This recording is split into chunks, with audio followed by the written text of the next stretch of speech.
Hello and welcome to our weekly Parshas Shiur with the commentary of the Alshich. This week's Shiur is dedicated for the Refuah Shlema of Raphael Chai ben Sora, who should have a Refuah Shlema. And if you would like to dedicate the Shiur to somebody who's not well, or to celebrate a simcha, or to commemorate somebody who's passed away, then please, as usual, just send me an email to yy@rabbiyyy.com, yy@rabbiyyy.com, and we will certainly do that. This week's Parsha, I've never recorded this, our weekly Parsha Alshich this time of the day, and I've discovered that the ice cream van is outside the house round about now. So this Shiur now comes with musical ding-dong accompaniment, which frankly drives me crazy. But never mind. This week's Shiur is Parshas Balak.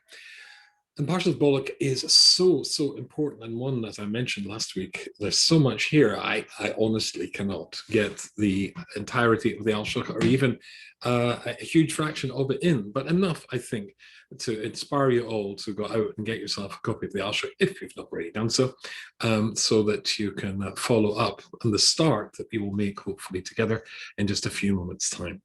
We all know the story. The Jewish people are approaching, it's the end really of Moshe Rabbeinu's tenure as king, leader of the Jewish people, but there are he's going to get to the very edge of the land of Israel, and of course, as we'll get to later, and that is kind of not able to cross over, but there are some battles to fight before the Jewish people can get to that stage, and they fought two of the battles in the previous parsha, and now they've approached the boundary of Moab, which is roughly today's modern Jordan. And Moab has a familial connection to the Jewish people because, of course, Rus comes from Moab. And Moab are descended from the daughters of Lot, who is Avram Avinu's brother-in-law, Avram Avinu's nephew, and Avram Avinu's Talmud. So they owe him a lot. Their existence effectively, because Avram Avinu rescued Lot from the war between the 4 and 5 kings when he was taken captive. They might not have existed except for the Jewish people, but that the idea of Hakor Satov, gratitude, says Chaim Friedlander, the most significant and important of all Jewish character traits, is woefully missing from them. As a consequence, incidentally, male Moabites are banned from joining the Jewish people, marrying into the Jewish people. But leaving that aside for a second, that's the moment that we come to now. The Jewish people have just defeated a king called Sichon, who was the king of the Amorites, who was incredibly powerful. Rashi explains, upon whom they depended for their protection. It's a bit like the UK witnessing the defeat, Chas Shalom, of the United States of America, and then they would say to themselves in the exact same way, wow, we're really in trouble. We depended, the big guy in the block who protected us was the US. If that's gone, what does a tiny little country like the UK going to do against China or Russia or whatever it is? Okay. I'm trying to think of what else it could possibly be. I think we'll just stick with China and Russia. Okay, I must not get into politics. Anyway, back to this. So basically, realizing that their mighty ally, who always protected their border, even though they had been to war with each other, has now gone, then they are seriously in trouble, and therefore they cry out for help. As usual, I'm going to put in a second the first few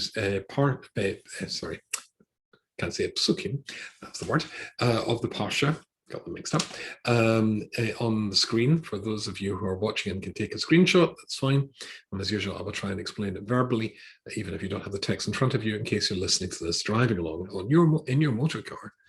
So let's start by sharing the screen, and I will read from that. You can take a screenshot, as I said, and then we will stop and pause and look at the first stage of the Alshich, the first stage really of the Parsha.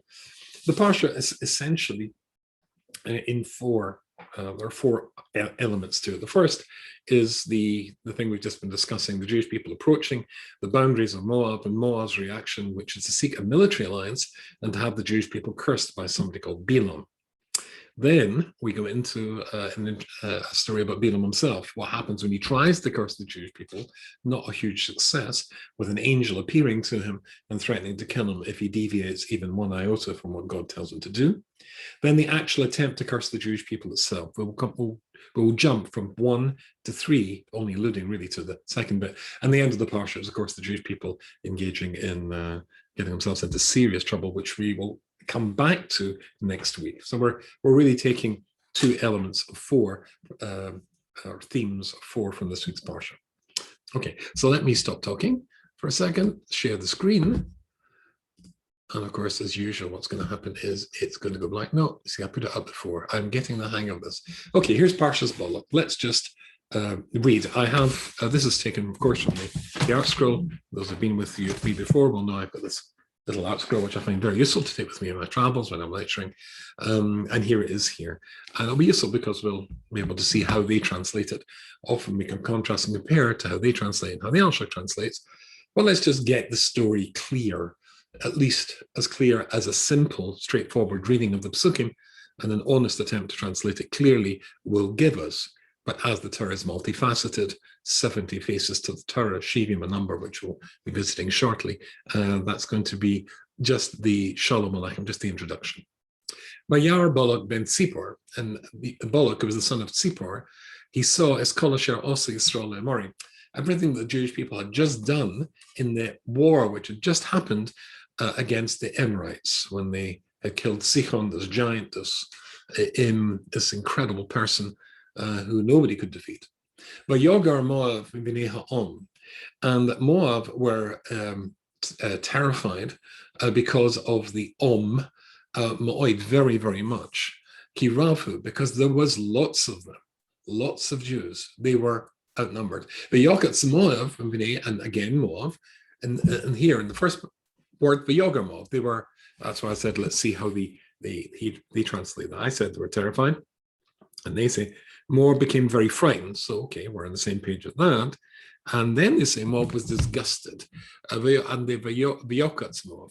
Rashi doesn't translate it like that. Vayokatz, I think we will say, let's just translate that as terrified. Let's take it up a notch. That will work very well for us.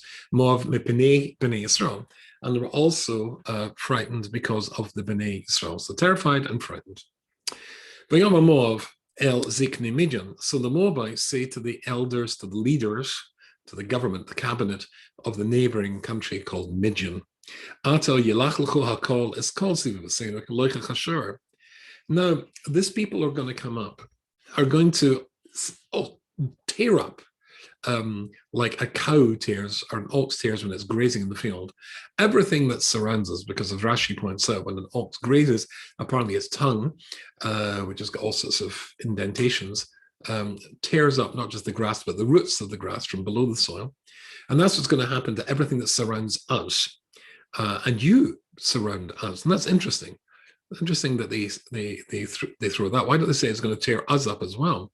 Right, we're in danger, you're in danger, let's make an alliance together to join together to offset the numerical superiority of the Jews. It's interesting that they don't say that, as the Alshich points out. Rather, they just say, you're going to be swallowed. We aren't, is the implication. Just like the ox eats up the seeds of the grass of the field. Balak ben Tzipor, Melech Moab, and Balak ben Tzipor was the king of Moab at that time. And that's that. That's all we're going to be looking at this stage.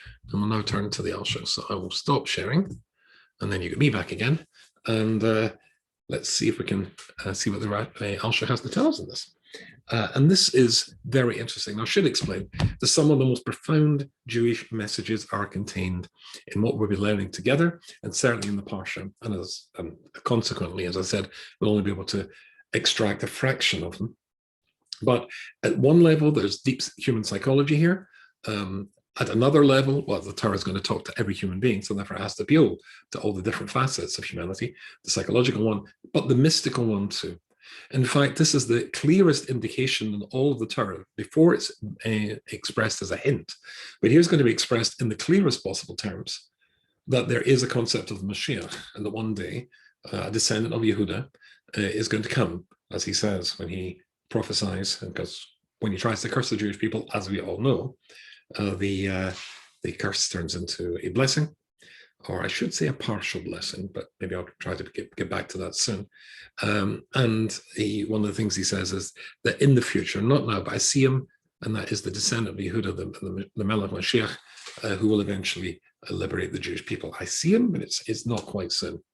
Right, so here is the Parsha of Balak in our Alshich HaKodesh, and here the Alshich asks 8 questions. So if you've got that screenshot in front of you, of course you've got your own Chumash, so much better, so much the better, I think I should say, to get my English right.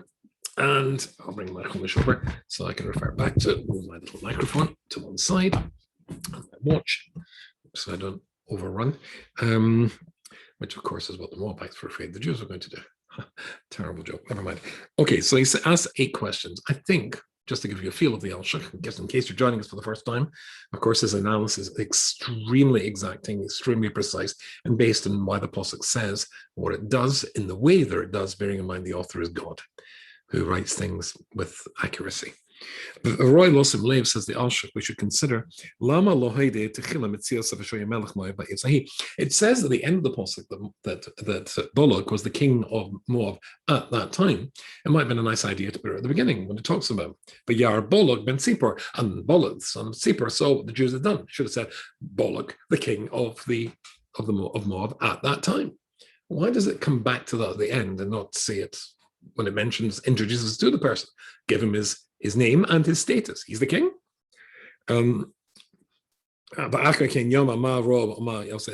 breaks up. Instead of saying who he was, it says what he saw, which is, we could change that a little bit. He says that it could be written better, or seems to. Base, Lama lo hiskora b'shem melech. Why doesn't call him the melech?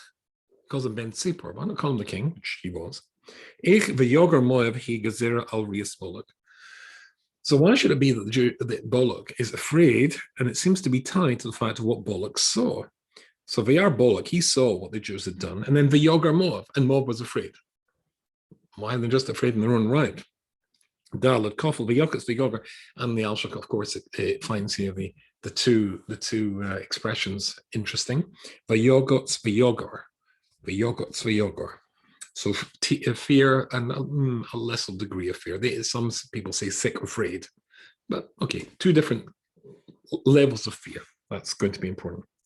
And I think really, maybe we'll just stop there. I see where he's going to go, and I don't think we'll be able to follow in the time restraints we have. So let's just deal with those 4 things.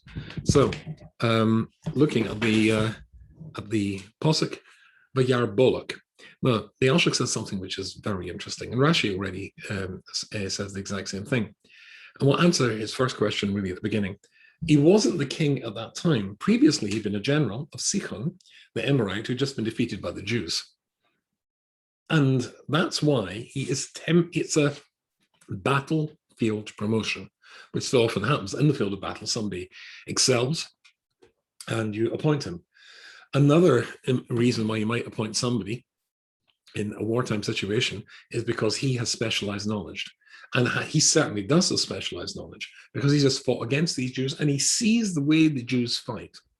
Now, the Alshich says, if you are these people, these Moabite people, you are threatened by 2 aspects that the Jewish people manifest. One is that they outnumber you by a very large number.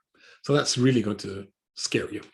Second of all, there is the fact that they are the Jewish people, that they fight in a supernatural way. As I mentioned before, Sichon was a giant. I mean, I didn't mean a giant in the figurative sense, in the literal sense. Everybody was afraid of this fellow, and yet the Jewish people made, as they say in England, mincemeat of him very easily. Because, and this is the message which the Meraglim failed to get, or the people failed to get when they demanded to send in spies. If you've got God on your side, what are you worried about? They've got giants, they've got jet fighters, they've got aircraft carriers.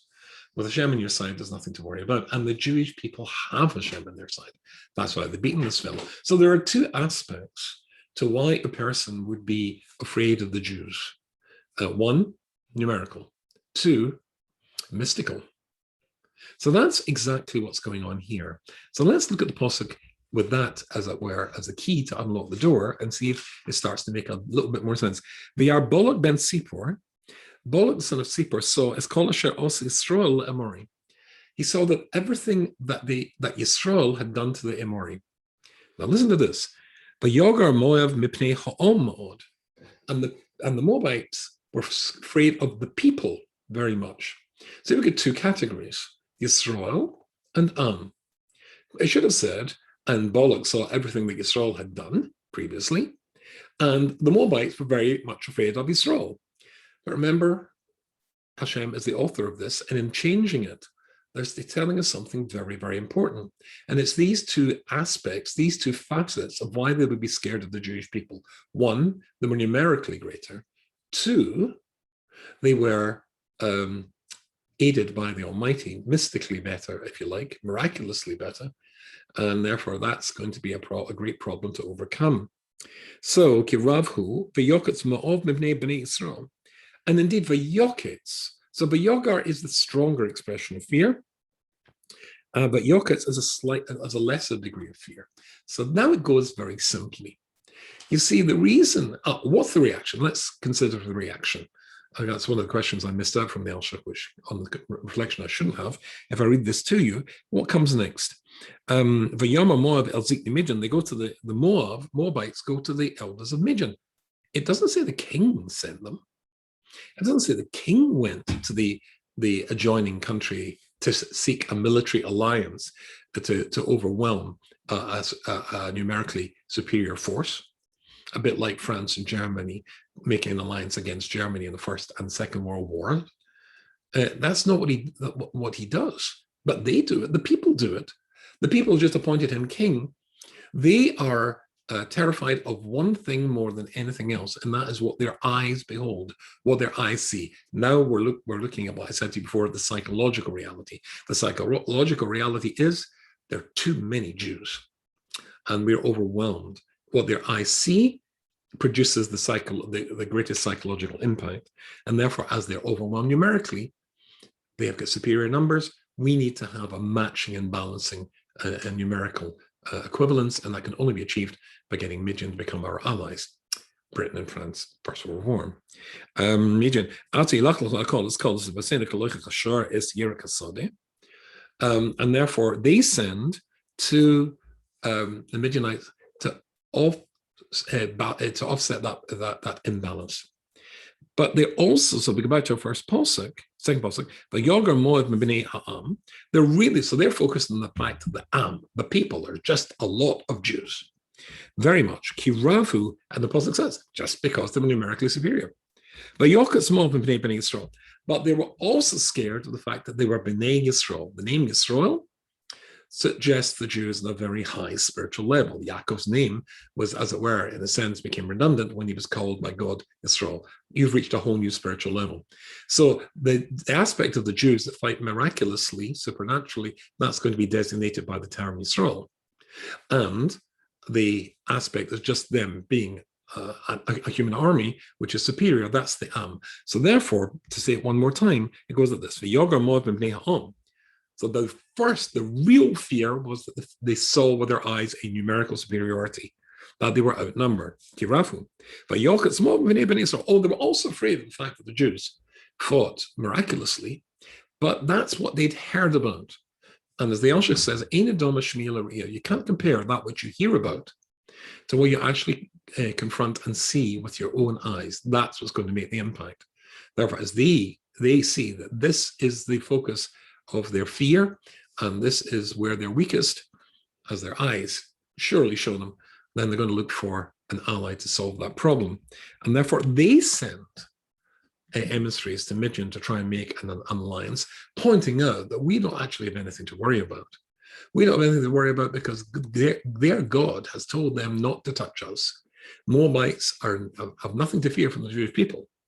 And you can see that, incidentally, because the land that the Jewish people just took in the previous Parsha, when the Jewish people went to war against Sichon, then the territory they took had previously belonged to Moab and been conquered by Sichon. If it had not been conquered by Moab, sorry, by Sichon, it would still belong to Moab, and it could never have been taken by the Jews, because the Jews were told not to go to war against Moab, for the obvious reason that from Moab in the future would descend Rus, and Rus is special. So there's a familial connection there. Leave them alone. But you, the ones that are around about us, boy, you get something to fear. So again, human psychology. This is a little bit dissemblance here, a little bit of pretending we're really worried about you, but they're also being accurate and saying you've got something to worry about. We don't. But that's the reaction of the Moabites. It's not the reaction of their king. And as I said before, the king had previously fought with Sichon, who is the king of the Amorites who had been destroyed. So that's why he was appointed to the king. He has experienced how these Jews fight. And he's told them that they fight miraculously, but what they see is numerical superiority. They've heard about the fact that the Jews fight in a supernatural way, but he's seen the Jews fight in a supernatural way. So his reaction is not to go and get more troops who are going to be wiped out by a miracle anyway. His reaction is to try and find a weapon that's as powerful as their weapon. And how would he do that?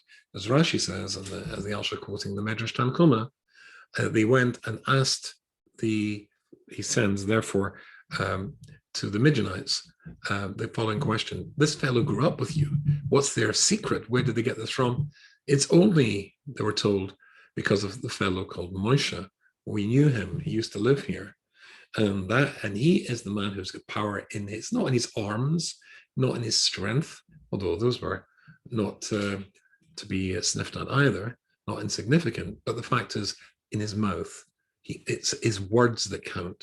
And therefore he sought an ally who had power, supernatural power, in his voice, in his words, to come and curse the Jewish people. And that would be Bilaam. And therefore, that's why the next pasuk says, which I think we stopped too abruptly, V'yishlach malachim el Bilaam. So, and he, the king of Moab, the temporary king of Moab, that's what it says at the end. It says at the end, not at the beginning of the story, that he was the temporary appointee, the battlefield promoted person, because he sees how they fight. So he says, you brought me here to win this for you. I'm telling you, you need to fight fire with fire. They're the person who's in charge. He is the conduit that draws down God's intervention. You need to somebody who can stop that intervention coming.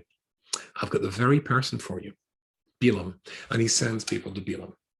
So that's why there's, in the first pasuk it says Am and Yisrael, and that's why it also mentions the two approaches of the Moabite people and their king. Now let's just stop for a second, going deep, and just let's fast forward.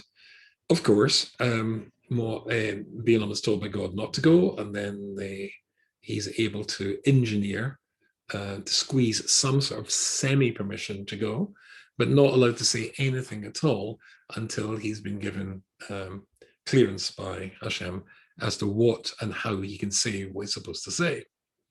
And that takes us into the next stage. Of course, that's a famous incident when his donkey, miraculously, he's riding a donkey and the donkey turns around after the donkey sees the angel standing in the road. He's going to try and curse the Jews. God sends this angel with a sword drawn in his hand. The donkey sees it, but Bilaam doesn't. Interestingly, I can't resist telling you what Rashi says there. Rashi says because animals apparently see the souls of the departed all the time. We don't. Just as well, I suppose. But because an animal's intellect or mind is far less sophisticated than ours, the fact that he saw a dead person would not disturb it too much, but it certainly disturbed you or I. So why was the donkey able to see this angel? Because it's an animal. And he wasn't able to see it until, of course, the dramatic moment when God opens his eyes, and there's the angel standing there and passes on the message, don't you dare say anything unless I tell you to do so. Which takes us to the next bit. So that was the first stage. Of course, I'm just taking little diamonds here. Second stage is the restating of your mission is only to say what I can tell you to say. And then we come to the actual attempt to curse the Jewish people. And the Alshich here is extremely interesting. This takes us from psychology into the mystical realm, but I think you will enjoy this very much. At least I hope you do. Anyway, if you turn, now at this stage I didn't put it on the screen, so you'll have to pause and grab a chumash. I'll come back to this later if you don't have one to hand. And we now get Bilaam on his journey, has arrived to Balak, who takes him to the place where he feels it's appropriate to curse the Jews. And it says the following thing. Vayomer Bilaam el Balak, and Bilaam says to Balak, okay, B'nei li bazeh shiva mizbachos. Build for me 7 altars. So his first attempt to curse the Jews, this fellow called Bilaam, who incidentally, when we famously say in our davening, Lokam Yisrael Moshe, there was nobody ever as great as Moshe, but the implication is, but there was, sorry, I should have finished, Lokam Yisrael Moshe, there was nobody in Israel as great as Moshe. The implication is that there was somebody outside of Israel, without the Jewish people, who was as great as Moshe, and that was Bilaam. Bilaam, incidentally, was one of the 3 advisors who Pharaoh had and who told him how to get the Jews. And this is very important because I'm going to come back to that in a second. How to get the Jews.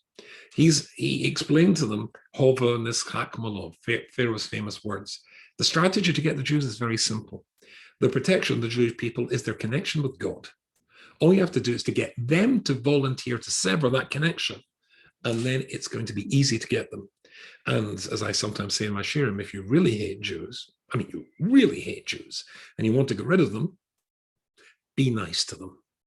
And it's the societies that are nicest to the Jews, and have been nicest to the Jews, that see the greatest attrition rates, and Jews engaging in basically a national suicide. Where I come from in Scotland, for many decades, the intermarriage rate is 85%. Holland, there's almost no Dutch person who doesn't have some Jewish blood somewhere. The United States of America, I don't have to talk about the intermarriage rate here, by Jews who, in one of a newspaper column I wrote, I refer to as un-Jews. There are Jews, just like me, un-American, means you don't hold to American values. There are Jews who are un-Jews. They don't have any Jewish values at all. They just happen to be born Jewish. They sadly know nothing about it and take up the values of the greater society into which they're born. So that was the strategy which the 3 advisors who Pharaoh had was Bilaam, Eov, the book of Job, Eov, and Yisro, who becomes Moshe's father-in-law. And it's interesting to note the reaction and response of these 3 people. In the case of Bilaam, he hatched the plan how to get the Jews, how to get them to volunteer, be welcoming to them, welcome them into Egyptian society, to get them to sever that link between God and therefore get them to volunteer to remove their own protection. Eov, he acquiesced, he kept quiet. Bilaam, but Yisro couldn't become party to that and he ran away. That's the famous story. Here's the same man again. Plan failed. And now this great man, and indeed he's a great man, as Rabbi Desta says, if you're mentioned in the Torah, you were great. A great evil man, but certainly a great man, is going to try it one more time. Build for me 7 altars. Shiva Mizbechos says, again, this is Kof Gimel. Mizbechos, Vehochen li Bazeh Shiva Porim, Bashiva Elim, and make for me I need 7 oxen ready to be shechted, and 7 elim and 7 rams. And so they offer up the animals and sacrifices on these altars. Now, so the Bilaam says to the Balak, you stand here with your offerings. Maybe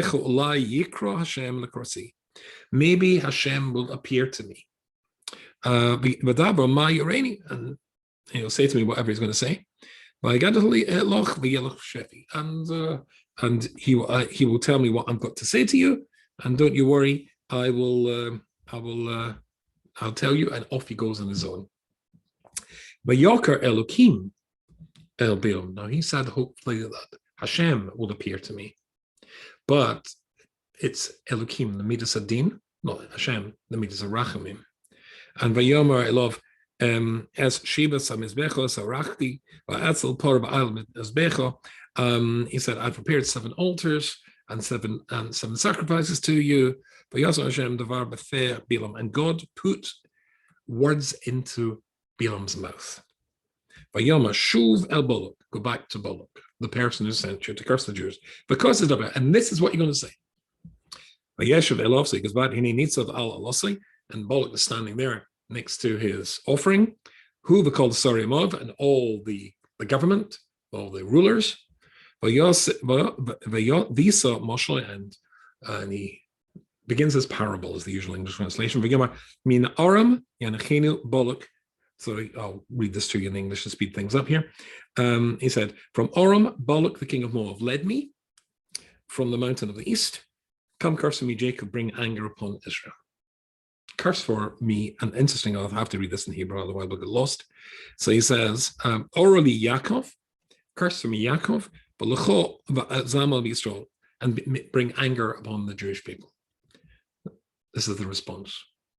Ma ekov loy kavo el ma ezam below zam Hashem. How can I curse the people who are not cursed? How can I bring anger on people God doesn't feel anger towards? Kimi roist suri mareno. I see him from the high places, from the rocks, from the mountains. Migvoyas Ashureno. I saw him from the very beginnings. Here the translation is from its origins. I see it rock-like, and from the hills Ashureno, I see it. Hein am levadod yishkain. Hein am levadod yishkain. Now that's going to be very important. I'm going to come back to that in just a second. Let's see what the Alshich can tell us on that.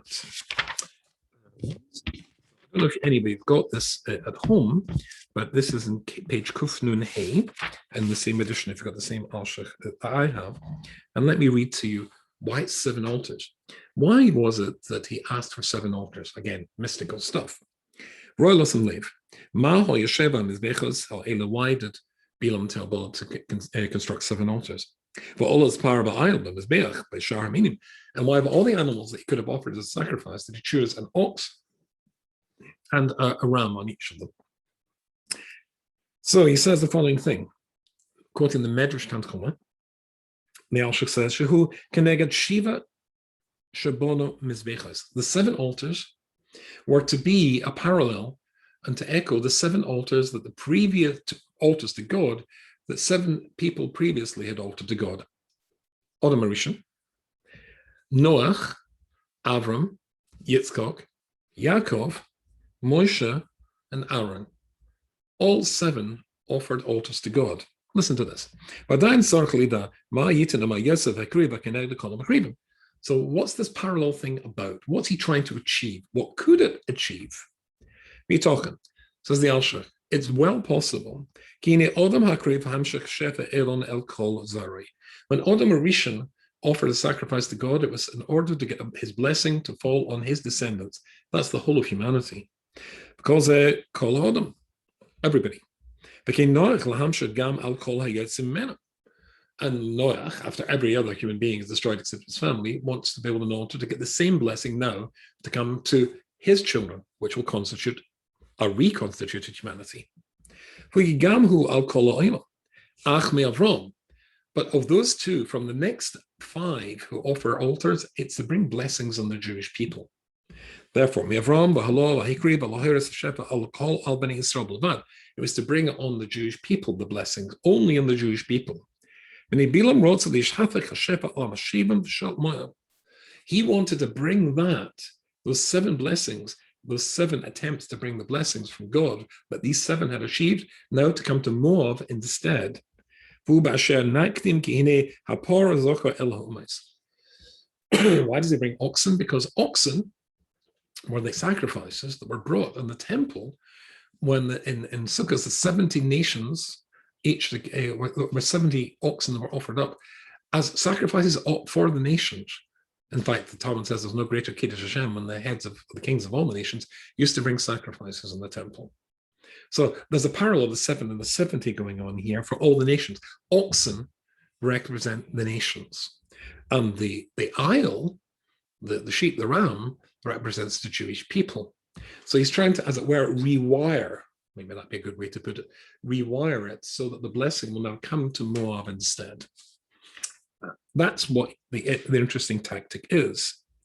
Now, for that, there is the response Hashem says to him. I looked at their beginnings. I looked at the rocks. I look at where they came from. Yes, they came from Aram. That was where Avram Avinu was brought up. And his father was called Terach. And he had a brother called Nochor. It was a family of idolaters. I look back to their beginnings, but look what they did. Look who they became. And you, Moab, you only have your existence due to them. Lavan, you're a direct, Bilaam, you're only a direct descendant of Lavan. And that's he only had children, he only had sons as a result of Yaakov staying with him. So you wouldn't have your existence. How could you possibly challenge these Jewish people? But here he says something which I think is fabulous. Just checking on my time is working, so I don't keep you too long. Listen to this. I said to you before, Hein am levadod yishkon. It's interesting with the signing of the Oslo Peace Treaty, the murdered Israeli Prime Minister Yitzhak, it's got blank. You know what I'm talking about. Yitzhak, no, right. He famously said that this is now the Jewish people will be able to integrate, take their place amongst the nations. The fulfillment of the secular Zionist dream, and he was a secular Jew, so he probably didn't know. When he quoted this verse and said, we will no longer be the people who dwell alone, Am levadad yishkon, a people who dwell on their own by themselves, then that was, for him, the ideal. We'd be like everybody else. He probably didn't know to religious Torah ears how profoundly what a profound anathema, what a profound horror such a concept is, because it echoes rather the concept of Bilaam originally getting the Jews to move in that direction, which lost our connection to God and made us vulnerable to attack. So listen to this. The Alshich is interested in this word hein. What's the word hein doing there? Hein am levadad yishkan. They are a people who dwell alone. And the Alshich says here, and because I'm running out of time, I'll quickly tell you, if you find nations of the world, then they tend to sort of rub shoulders together. You'll find that, they'll mix and they'll have commonalities of culture. But the Jewish culture and the Jewish way of looking at things is unique. Non-Jewish nations, their culture and their philosophy is mixes, happily. But when the Jewish people live, even in non-Jewish countries, they live in Jewish areas to maintain their uniqueness, their unique perspective, not to join with them, not in their nefesh, not in their religious perspective, or not from their cultural, their Weltschaft is the German phrase. And listen to what he says. This is very interesting. He says that's hinted at in the word hein. The extra word hein that appears in the verse. Let me get it up here because the Alshich in mine doesn't say where this is.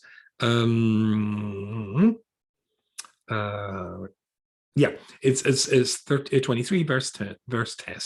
Hein am levad yishkan. You should say am levad yishkan. It's hein.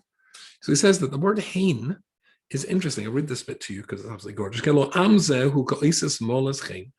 The Jewish people are truly reflected in the word hein. Hein, behold, them. What does it mean? Because it's a hey and a nun. And those, as we all know, the Hebrew letters have all got numerical value.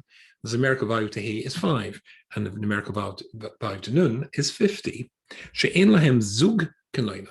That means, mathematically, and in Kabbalistic terms, then the number 5 and the number 50 have no partner. That is to say, 1 pairs with 9 to get 10. 2 pairs with 8 to get 10. You see where I'm going here. 3 pairs with 7 to get 10, and so on and so forth. The only one that doesn't pair is 5. Similarly with 50, 10 pairs with, to get to 100, pairs with 90 to get 100. 20 pairs with 80 to get 100. 30 with 70. It's like same pattern. 50 doesn't pair. Hein is the one that doesn't pair. The uniqueness of the Jewish people, their differentness, is what I demanded of them from the beginning, what I demand of them now. And I look back to that beginning and compare and contrast them to you, who both of you have no gratitude to a people who brought your existence into the world, and you're only here because of them. This is not going to work. But notice the technique that he's trying to use. He's trying to reverse, rewire, and get the blessings to come to the Moabite people, because he still hates the Jews. He still hates the Jews, which, as we rush towards the end, gosh, I don't know where this all went time. That's why at the end of it, when he finishes, when he fails miserably, there's more examples of why he constructed the other failed offerings, why he constructed them in that way, why he was trying to overcome it, rewire it in a different way. But at the end, the Jewish people, as you know, get involved in sexual immorality with the daughters of Midian, which is one of the greatest disasters that ever befell the Jewish people. And the people who started to go and get involved with sexual immorality with the daughters of Moab. Very intriguing there. Who suggested that to them? And then the Alshich explains, and other commentators as well, that Bilaam said, look, I'm stuck. There's nothing I can do. God will not let me curse them. They're protected. He likes them. But let me just dust off my old technique, which worked so well before. Just get them to give up voluntarily. Get them to mix with the daughters of Moab and with Midian. Get them involved in sexual immorality. Get them to want to be just like everybody else. To abandon this Levidat Yishkan, a people who dwell alone. Make them the same as everybody else. It'll seem to work for a while, but when they sever that link to God, they sever the protection that they have. And that was the legacy he was able to bring. And of course, that caused a tremendous loss of life amongst the Jewish people, which takes us to the intervention of Pinchas, which we'll come to next week. I wish you all a wonderful Shabbos. I look forward to seeing you with the Alshich in 7 days' time.